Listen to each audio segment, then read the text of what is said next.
Hello friends, नमस्कार। GST class में आप सभी का स्वागत है। जीएसटी प्रैक्टिशनर कोर्स हम आप सभी को करा रहे हैं, जिसमें हमने फर्स्ट क्लास में हमने डिस्कस किया था कि जीएसटी क्या होता है, इंट्रा स्टेट क्या होता है, टाइप्स ऑफ डीलर कितने होते हैं। ठीक है, सभी टॉपिक पे हमने डिस्कस किया है। अगर आपने प्रीवियस क्लास अगर आपने नहीं देखा है तो प्रीवियस क्लास आप अवश्य देखें।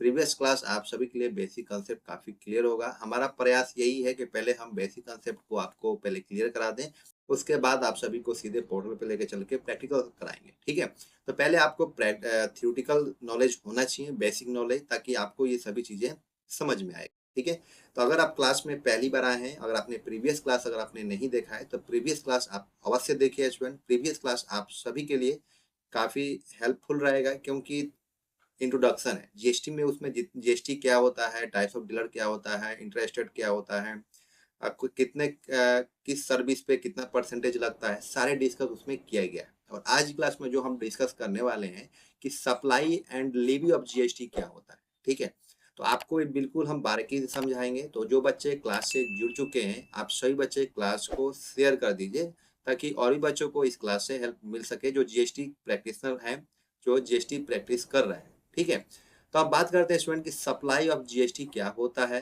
तो हम पहले डिस्कस करेंगे। तो supply is the basis for the levy of goods and service tax. तो GST in GST supply means any sale. अगर आप सेल करते हैं, ट्रांसफर करते हैं, बटर है, एक्सचेंज है, लाइसेंस है, रेंटल है, या लीज है, या और डिस्पोजल ऑफ गुड्स है और सर्विसेज है, तो आपका क्या है, वो जीएसटी है। ठीक है, सप्लाई ऑफ जीएसटी कहलाता है। जैसे मान लीजिए कि सप्लाई जीएसटी जो होता है गुड्स एंड सर्विस टैक्स के तहत कर लगाने का आधार है। ठीक है, सप्लाई जीएसटी क्या होता है, गुड्स एंड सर्विस टैक्स के तहत कर लगाने का आधार है। जीएसटी में सप्लाई का मतलब है किसी भी सामान या सेवा या विनिमय या हस्तांतरण की प्रक्रिया है। ठीक है, जीएसटी मतलब किसी भी अगर आप प्रोडक्ट को सेल कर रहे हैं या कोई सर्विस प्रोवाइड कर रहे हैं, तो उसमें क्या है, आपको जीएसटी टैक्स पे करना होता है। ठीक है, तो जो हम लोग टैक्स को पे कर रहे हैं, जो हम सप्लाई कर रहे हैं किसी गुड्स को या सर्विस को, तो उसपे हमारा जो जीएसटी लगने वाला है वो आपका क्या होता है, सप्लाई ऑफ जीएसटी होता है। आई होप आप चीजें समझ में होंगे, सप्लाई ऑफ जीएसटी क्या होता है। यहाँ पे आपको इस डिफिनेशन से भी समझ में आ रहा होगा कि supply GST goods and service tax के तहत कर लगाने का आधार है। जीएसटी में सप्लाई का मतलब है किसी सामान या सेवा या विनिमय या हस्तांतरण की प्रक्रिया है। ठीक है, आगे की तरफ बढ़ रहे हैं, जो कि आगे है कि GST is levy on the supply of GST. GST निम्नलिखित पर लगता है। अब जान लीजिए कि जो जीएसटी लगता है वो किस किस पर लगता है। तो पहले अगर हम बात करें गुड्स की, गुड्स मतलब जितने भी हमारे सामान होते हैं, ये क्या होते हैं, उस पे आपका टैक्स लगता है। जैसे मान लीजिए कि टेंजिबल अगर प्रोडक्ट्स हैं, एग्जांपल में आपका क्लॉथ्स हो गया, इलेक्ट्रॉनिक्स की सामानें हो गई, और भी बहुत सारे ईटीसी जो हो गई आपकी, क्या हो जाएंगी, टेंजिबल प्रोडक्ट्स हो जाएंगी, मतलब गुड्स हो जाएंगे। तो गुड्स पे सारे प्रोडक्ट्स आप पे आपको क्या लगता है, जीएसटी लगता है। ठीक है, अगर हम बात करें सर्विसेज की, तो सर्विसेज में आपका हो जाता है इनटेंजिबल प्रोडक्ट्स। ठीक है, समझते रहिएगा, जो टेंजिबल प्रोडक्ट्स होता है उसको आप क्या कर सकते हैं, छू सकते हैं, जिसको आप पकड़ सकते हैं, वो आपका क्या होता है, टेंजिबल प्रोडक्ट्स होता है। ठीक है, लेकिन इनटेंजिबल प्रोडक्ट्स होता है जो हम आपको सेवा दे रहे होते हैं, वो आपको अपने पकड़ते हैं। जैसे मान लीजिए आप जीएसटी अगर आप रजिस्ट्रेशन करा रहे हैं, तो जीएसटी रजिस्ट्रेशन कराना क्या है, जो जीएसटी रजिस्ट्रेशन क्या कर रहा है, वो क्या कर रहा है, वो आपको सर्विस प्रोवाइड कर रहा है। ठीक है, वो आपको क्या करेगा, जीएसटी अप्लाई करेगा, जीएसटी अप्लाई करके आपको जीएसटी जब आपका जारी हो जाएगा तो आपको दे देगा। तो उसने क्या किया, सिर्फ सर्विस प्रोवाइड किया, तो वो आपका क्या हो जाता है, सर्विस प्रोवाइड होता है। तो इंटेंजिबल प्रोडक्ट का मतलब ये होता है, उसको आप कोई काम जो ऐसा करा रहे हैं जिसे आप छू नहीं सकते। ठीक है, इस चीज को जानिएगा। और जैसे मान लीजिए कंसल्टिंग की बात करें, कंसल्टिंग, कंसल्ट मतलब बहुत सारे कंसल्ट हैं। जैसे मान लीजिए कि जॉब कंसल्टेंट होते हैं, टैक्स कंसल्टेंट होते हैं, आपके ट्रैवल्स कंसल्टेंट होते हैं। ये सब चीजें क्या है, आपकी सर्विसेज हैं। वो क्या करते हैं, सर्विसेज प्रोवाइड करते हैं, तो उस पर भी क्या लगता है, जीएसटी लगता है। बात रहा है क्लीनिंग सर्विसेज। क्लीनिंग सर्विसेज में मान लीजिए हम लोग कपड़े प्रेस कराते हैं, चाहे हम कपड़े धुलवाते हैं, वो क्या कर रहा है, वो सर्विस प्रोवाइड कर रहा है, तो उस पर भी आपको जीएसटी पे करना होता है। ठीक है, यहाँ पे हिंदी में देखिए अमृत उत्पाद है, जैसे में कंसल्टिंग है, सफाई सेवाएं हैं, जितनी भी है आपके क्या है, उस पे सभी पे टैक्स लगता है। आइए आगे की तरफ बढ़ रहे हैं, जो कि नेक्स्ट क्वेश्चन की बात करें, नेक्स्ट टॉपिक की जो बात करें, नेक्स्ट टॉपिक है आपका composite supply. Supply, composite supply क्या होता है। तो संश्लिष्ट सप्लाई जो होता है वो combination of goods and service that are naturally bundled together. Example, a restaurant service where food and drink are served together. समझते रहिएगा। जो एक तो सप्लाई ऑफ जीएसटी हो गया, जिसमें हमने ये डिस्कस किया। देखिए पहला पॉइंट में गुड्स था और दूसरा क्या था आपका सर्विस था। ठीक है, पहला पॉइंट जो था आपका गुड्स था और दूसरा पॉइंट जो था आपका सर्विस था। और थर्ड जो पॉइंट है आपका कंपोजिट सप्लाई में क्या आता है।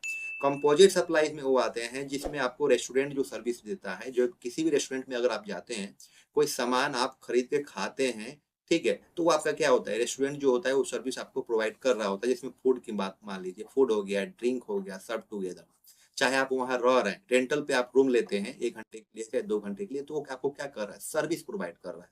ठीक है, तो ये जो जितने भी रेस्टोरेंट के रिलेटेड हैं, वो आपका क्या हो जाता है, कंपोजिट सप्लाई होता है। क्या होता है, कंपोजिट सप्लाई। ठीक है, समझिएगा। हिंदी में चीजें हैं यहाँ पे, हिंदी में भी दिया गया है, क्योंकि बहुत सारे बच्चे जो हैं वो इंग्लिश में नहीं समझ पाते हैं। इसीलिए हमारा जो नोट्स होता है वो इंग्लिश और हिंदी दोनों माध्यम में आप सभी के लिए लाते हैं, ताकि आप अच्छे से चीजों को समझ सकें। ठीक है, एक साथ मिलने वाली सामान और सेवाओं का मिश्रण, जैसे रेस्टोरेंट खाना और पीना एक साथ देना। ठीक है, जैसे मान लो जितने भी हमारे एक कोई कॉम्बिनेशन चीजें हमें मिल जाए, जैसे मान लो कि अगर हम टैक्स कंसल्टेंट के पास जाएंगे, तो वहां पे हमें क्या पड़ा, टैक्स रिलेटेड चीजें मिलेंगी। लेकिन कोई ऐसे फर्म में जाए जहां हमें टैक्स का भी मिल जाए, वहां ट्रैवलिंग का भी मिल जाए, वहां पर और भी चीजें मिल जाए, तो वहां पे क्या हो गया, आपको सारी चीजें मिश्रण मिल रही है, मिक्स मिल रही है। ठीक है, तो ये आपका जो होता है कंपोजिट सप्लाई। ठीक है, तो आई होप आप समझ गए होंगे कंपोजिट सप्लाई क्या होता है। एक साथ मिलने वाली सामान और सेवाओं का मिश्रण, जैसे रेस्टोरेंट में खाना और पीना एक साथ देना। ठीक है, खाना भी मिल रहा है और पीना भी मिल रहा है और रहना भी मिल रहा है, तो ये आपका क्या होता है, कंपोजिट सप्लाई हो जाता है। नेक्स्ट की अगर हम बात करें, नेक्स्ट पॉइंट जो है आपका मिक्स सप्लाई। तो मिक्स सप्लाई क्या होता है, जो कि मिश्रित supply, a combination of goods and service that are not naturally bundled together. ठीक है, जो कि selling a pack of biscuits along with the shampoo. सामान और सेवाओं का मिश्रण, समझते रहिएगा। क्वेश्चन नंबर जो 4 पॉइंट्स है कि सामान और सेवाओं का मिश्रण जो स्वाभाविक रूप से एक साथ नहीं आता है। ठीक है, सामान और सेवाओं का मिश्रण जो है वो स्वाभाविक रूप से एक साथ नहीं आता है। जैसे मान लीजिए बिस्किट के पैक के साथ शैम्पू बेचना। क्या आप बिस्किट के पैक के साथ शैम्पू बेच सकते हैं? नहीं बेच सकते हैं। तो ये आपका क्या होता है, मिक्स सप्लाई होता है। ठीक है, तो आई होप आपको क्लियर हो गया होगा कि गुड्स क्या होता है, सर्विस क्या होता है, कंपोजिट सप्लाई क्या होता है और मिक्स सप्लाई क्या होता है। अगर आपको समझ में नहीं आया है, दोबारा से आप इसको प्रयास कीजिएगा, दोबारा से इसको पढ़िएगा, नोट्स को आपको समझ में आ जाएगा। नोट्स आपको टेलीग्राम पे प्रोवाइड हम कर देंगे, आप वहां से जाके आप अपने नोट्स को डाउनलोड कर सकते हैं। ठीक है, अगले टॉपिक की बात करें स्टूडेंट की की पॉइंट्स ऑफ सप्लाई। की पॉइंट्स ऑफ सप्लाई, सप्लाई की जो मुख्य जो विशेषताएं हैं, ये भी हम जान लेते हैं। बात करते हैं, टेक होता है टैक्सेबल सप्लाई। ठीक है, कर योग्य supply, the supply of goods और service on which GST is levied. ठीक है, वे सामान या सेवा जिस पर जीएसटी लगता है, वो आपका क्या होता है, टैक्सेबल सप्लाई होता है। किसी भी सप्लाई को अगर आप कर रहे हैं, चाहे वो आप सामान हुआ चाहे सेवा हो, आज इस पर जीएसटी लग रहा है, वो आपका क्या होगा, टैक्सेबल सप्लाई हो जाता है। ठीक है, नेक्स्ट पॉइंट की अगर हम बात करें मेरे प्यारे साथियों, एग्जेम्प्ट सप्लाई। एग्जेम्प्ट सप्लाई मतलब छूट प्राप्त सप्लाई। गुड्स और services that are exempt from GST under the law. वे सामान या सेवाएं जिन पर जीएसटी नहीं लगता है, वो आपका क्या होता है, एग्जेम्प्ट सप्लाई होता है। ठीक है, चाहे वो गुड्स हो या सर्विस हो, उस पर अगर आपको जीएसटी नहीं देना पड़ रहा है, तो आपका क्या हो जाता है, एग्जेम्प्ट सप्लाई होता है। ठीक है, नेक्स्ट जो आपका टॉपिक है, जीरो रेटेड सप्लाई, शून्य दर सप्लाई। ठीक है, गुड्स और service that are taxed at 0% GST. Example, वे सामान या सेवाएं जो 0% जीएसटी पर कर योग्य होती हैं, जैसे नियर।